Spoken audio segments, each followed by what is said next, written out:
అంటే ఇవాళ కొన్ని విషయాల్లో పత్రికలు కాస్త వాస్తవాలు చెప్పాల్సిన అవసరం ఉంది. నేను ఎవరికి ఏ పార్టీకి కొమ్ము గాయమని నేను కోరడం లేదు, కానీ వాస్తవాలు కొన్ని ప్రజలు తెలియాల్సింది. ఉదాహరణకి ఇప్పుడు బీహార్లో జరుగుతూ ఉంది.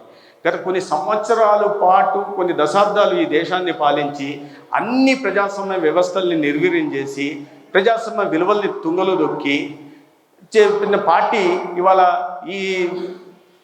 ఇవాళ ఎస్ఐఆర్ తీసుకొచ్చి ఎలక్షన్ కమిషన్ ఆఫ్ ఇండియా, అది ఒక రాజ్యాంగ వ్యవస్థ, సపరేట్ వ్యవస్థ చేస్తుంటే విమర్శించాలా? దానికి ఒక కొన్ని ఉన్నాయి, అఫిడవిట్ ఇవ్వాలా, అఫిడవిట్ సంతకం చేసి అఫిడవిట్ ఇవ్వాలి. ఎలక్షన్ కమిషన్ అడుగుతుంది రాహుల్ గాంధీని, అయ్యా నువ్వు దోర్చేయ అంటున్నావు కదా, నీకు ఎక్కడ అభ్యంతరాలు ఉన్నాయో ప్రజాస్వామ్యంలో నువ్వు అఫిడవిట్ సంతకం పెట్టు, ప్రమాణం చేసి ఏవైతే నిబంధనలు ఉన్నాయో దాని ప్రకారం నువ్వు చేస్తే మేము దాన్ని ఖచ్చితంగా తనిఖీ చేస్తాం, విచారణ చేపడతాం, ఏదో తప్పులు లొసుగులు ఉంటే వాటిని సరి చేసుకుంటామని చెప్పి. కానీ రాజ్యాంగంలో ఉంటున్న, వ్యవస్థలో ఉంటున్న కొన్ని లొసుగులను అర్థం పెట్టుకొని నేరుగా ఇవాళ, ఎందుకంటే ఎన్నికల్లో ప్రజాస్వామ్యయుతంగా గెలవలేకపోయారు, ఈవీఎంలు అన్నారు. వాళ్ళు గెలిచిన రాష్ట్రాల్లో ఈవీఎంలు మరి పనిచేయలేదా? గెలిచినప్పుడేమో మా పట్ల ప్రజల్లో ఆదరణ ఉంది, ప్రజలు మాకు ఓట్లు వేశారు, మమ్మల్ని మా పనితీరు నచ్చింది కాబట్టి మమ్మల్ని అధికారంలో తీసుకొచ్చారు.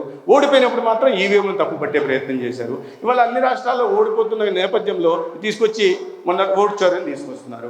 మీరు చూస్తే రాయ్బరేలీలో కానీ, వయనాడులో కానీ, లేదా అఖిలేష్ యాదవ్ కూడా మాట్లాడుతుంటారు, ఆయన నియోజకవర్గం మెయిన్పూర్లో కానీ అనేక రకాలైన దొంగ ఓట్లు, ఫేక్ ఓటర్లు బయటపడిన విషయం మనకు అర్థమవుతుంది. అంటే ఇన్నాళ్ళు వీటి కారణంగా గెలుస్తూ వచ్చారు. వాటిని సరిచేయాల్సిన బాధ్యత ఖచ్చితంగా ఎలక్షన్ కమిషన్ ఆఫ్ ఇండియాకు ఉంది. అది చేస్తున్నప్పుడు ప్రజల్లో అపోహలు సృష్టించడం, అసత్య ప్రచారాలు చేయడం, రాజ్యాంగబద్ధ వ్యవస్థలు నిర్వీర్యం చేసే పని ఇవాళ చేస్తున్నప్పుడు దాన్ని ఖచ్చితంగా ప్రజలకు వాస్తవాల్ని తెలియజెప్పాల్సిన అవసరం ఉంది. అదేవిధంగా ఇప్పుడు మీకు అభ్యంతరం పెట్టి అఫిడవిట్ మనీ చాలా స్పష్టంగా ఎలక్షన్ కమిషన్ ఆఫ్ ఇండియా చెప్తున్నారు. దాన్ని పక్కన పెట్టేసి ఆయన మీద నేరారోపణ చేయడం, బీజేపీతో కుమ్మక్కయ్యారు, దాని కారణంగా వస్తున్నాయని చెప్పడం, అది సరే ప్రజలు వాటిని ఏ రకంగా స్పందిస్తున్నారు అనేది రాబోయే ఎన్నికల్లో అర్థమవుతుంది. బీహార్ ఎన్నికల్లో ఖచ్చితంగా ఓటమి ఖాయం కాబట్టి బీహార్ ఎన్నికల గురించి మాట్లాడుతుంది. దాని తర్వాత వెస్ట్ బెంగాల్ వాళ్ళకి అత్యంత అవసరమైంది.